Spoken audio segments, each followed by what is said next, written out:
मैं तो बहुत थक गई हूँ, लेकिन मुझे आज कोई काम ही नहीं मिला।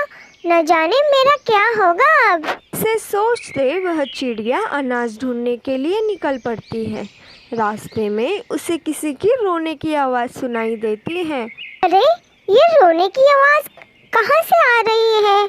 लगता है कोई परेशानी में है। चिड़िया अपने आसपास देखती है और उसे एक जगह बैठा हुआ शेरो चिड़ा दिखाई देता है। वह रोने की आवाज़ उसकी ही थी। वो चिड़िया उस शेरों के पास चली जाती है। अरे शेरो चाचा, आप यहाँ रोते हुए क्यों बैठे हैं? क्या कोई समस्या है? हम दोनों मिलकर वह समस्या दूर कर देंगे। बताओ तो आप, क्या बात है? वो मैंने भूख लगी है। मैंने 2 दिन से कुछ नहीं खाया और मैंने बहुत कोशिश की, लेकिन मुझे किसी ने खाना भी नहीं दिया। मेरे पीठ में और पंखों में दर्द भी है, इसलिए मैं पेड़ पर उड़कर फल भी नहीं खा सकता। अरे शेरो चाचा, आप क्यों रो रहे हो इतनी छोटी सी बात के लिए? अगर आपको कोई एतराज नहीं है तो मैं आपके लिए पेड़ से फल तोड़ लाती हूँ। आप जितना चाहे उतना फल खा सकते हो। बताओ, क्या मैं ला दूँ आपके लिए? ये सुनकर शेरो चाचा खुश हो जाते हैं और खेने लगते हैं। हाँ हाँ, क्यों नहीं। मुझे तो इतनी भूख लगी है कि मैं क्या ही बताऊं। चिड़िया पास ही के एक केले के पेड़ से बहुत सारे केले लेकर आती है और शेरो चाचा को दे देती है। केले देख के तो शेरो तो खुशी से फूला ही नहीं समा रहा था। तुमने मेरी मदद करके आज मुझ पर बहुत बड़ा एहसान किया है। कभी भी अगर मेरी ज़रूरत होगी तो मुझे ज़रूर याद करना। अगर मुझसे बन पड़े तो मैं तुम्हारी मदद पक्का करूँगा।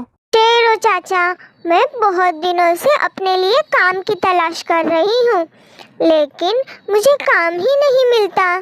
सब मुझे मना कर देते हैं। अगर तुम्हारे नज़र में मेरे लायक कुछ काम हो तो मुझे ज़रूर बताना। शेरों ने पूरे केले खा लिए और कहा, चिड़िया, मेरे पास एक आइडिया है, लेकिन तुम कल इसी समय पर यहाँ आ जाना। तुमने कल एक आइडिया के बारे में मैं बताऊंगा और तुम चिंता मत करना। आज तुम बिना कोई काम ढूंढे ही सो जाना। कल तुम्हें बहुत अच्छा काम मिलने वाला है। अगली सुबह हो जाती है। शेरो चाचा ने बुलाया था वैसे चिड़िया उस जंगल में पहुंच जाती है। वहां जाकर चिड़िया नारियल का ढेर देखकर तो चौंक ही जाती है। अरे बाप रे, इतने सारे नारियल! शेरो चाचा, तुमने ये नारियल यहाँ क्यों रखे हैं? यही तो मेरा आइडिया है चिड़िया। ये सब नारियल मैंने तुम्हारे लिए तोड़े हैं। तुमने कल मुझसे कहा था कि तुम्हें काम की ज़रूरत है, तो ये लो। ये नारियल, इसे बेचकर तुम बहुत सारे पैसे कमा सकती हो।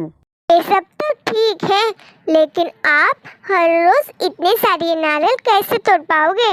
और आपकी तो उम्र भी हो गई है। तुम उसकी चिंता मत करो।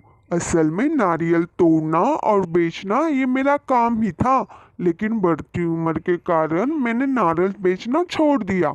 मुझे ऊंचे से ऊंचे पेड़ से नारियल तोड़ने की महारत हासिल है, तो हर रोज मैं तुम्हें ये नारियल तोड़कर ला कर दूंगा। ठीक है चाचा, मैं अभी काम पर लग जाती हूँ। चिड़िया पूरे जोरों से काम पर लग जाती है। कुछ ही समय में उसके ठेले के पास भीड़ लगती है और उसके सारे नारियल बिक जाते हैं। अरे वाह, तुम्हारा नारियल पानी तो कितना मीठा है! वाह वाह वाह! शाम को शेरो चिड़ा फिर से एक भरी सी टोकरी नारियल के लेकर उसके सामने रख देता है। इस तरह ये रोज की बात हो जाती है। धीरे धीरे नारियल बेचकर चिड़िया बहुत सारे पैसे कमा लेती है और वो अपना एक सुंदर सा बड़ा सा घर भी बना लेती है। दूसरी तरफ गोरी कौवी ये सब देखकर बहुत जलने लगी। फिर चिड़िया बाजार से एक नया घर का सामान लाती है। वो सामान देख गोरी कौवी जल भून राख हो जाती है। अरे, ये चिड़िया रातों रात ऐसे अमीर कैसे बन गई?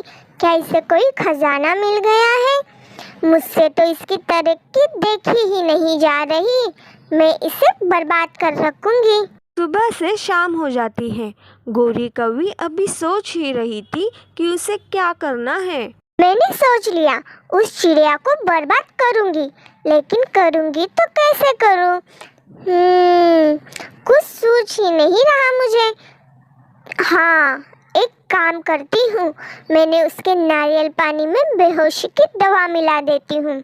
फिर देखती हूँ उसका नारियल पानी की दुकान कैसे चलती है और कैसे वो जल्दी जल्दी अमीर बन जाती है।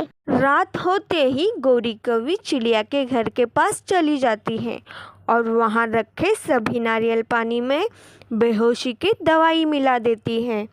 अगले दिन चिड़िया अपने सारे नारियल लेकर बेचने के लिए चली जाती है। हमेशा की तरह उसके नारियल जल्दी जल्दी बिक जाते हैं, लेकिन तभी एक पंछी बेहोश हो जाता है। अरे अरे, ये पक्षी तो बेहोश हो गया। अरे देखो, वह भी बेहोश हो गया। तभी वहाँ गौरी कौवी आ जाती है।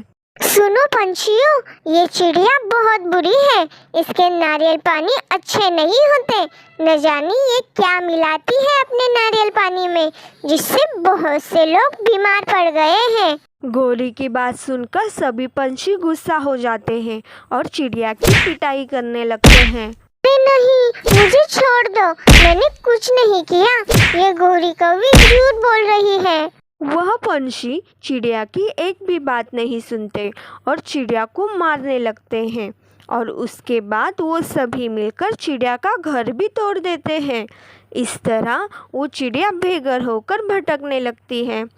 लेकिन तभी रास्ते में उसे शेरो चाचा मिल जाता है। चिड़िया की हालत देखकर शेरो सब समझ जाता है। फिर शेरो चिड़िया को पास ही के एक सुनसान जगह पर ले जाता है।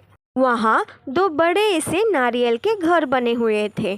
तभी अचानक उस घर से सोने के सिक्के निकलते हैं और दूसरे घर से बहुत सारे हीरे गिरने लगते हैं। उसके बाद शेरो चिड़ा सभी सिक्के और हीरे चिड़िया को दे देता है। फिर चिड़िया अगले ही दिन अपने लिए एक बड़ा सा आलीशान घर बनवा देती है। इस तरह धीरे धीरे वह बहुत अमीर बनने लगती है।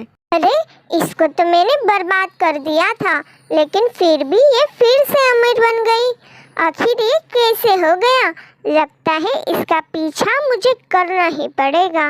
गौरी कौवी चिड़िया का पीछे करते हुए उन दोनों जादुई नारियल के घर तक पहुंच जाती है। तभी गौरी कौवी वहां देखती है कि बहुत सारे सोने के सिक्के और बहुत सारे हीरे निकल रहे हैं और चिड़िया उन्हें समेट रही है। अच्छा, तो ये दोनों जादुई नारियल के घर हैं। इसी के मदद से चिड़िया इतनी अमीर बनी है। मैंने अभी ये दोनों नारियल के घर पर अपना कब्जा कर लेती हूँ और चिड़िया को मार देती हूँ। गौरी कौवी चिड़िया को मारने के लिए बड़ी ही थी, लेकिन तभी वहाँ पर शेरो चिड़ा आ जाता है। अरे नहीं, मुझे छोड़ दो, मुझे माफ कर दो, मुझसे गलती हो गई। लेकिन वह चिड़ा उसकी बात नहीं सुनता और उसे ले जाकर एक पिंजरे में कैद कर देता है। इस तरह गौरी कौवी को उसके किए की सज़ा मिल जाती है। दूसरी तरफ चिड़िया अपनी ज़िंदगी हंसी खुशी से जीने लगती है। इस कहानी से हमें ये सीख मिलती है कि कभी हमें दूसरे के बारे में गलत नहीं सोचना चाहिए और दूसरे की मदद करनी चाहिए।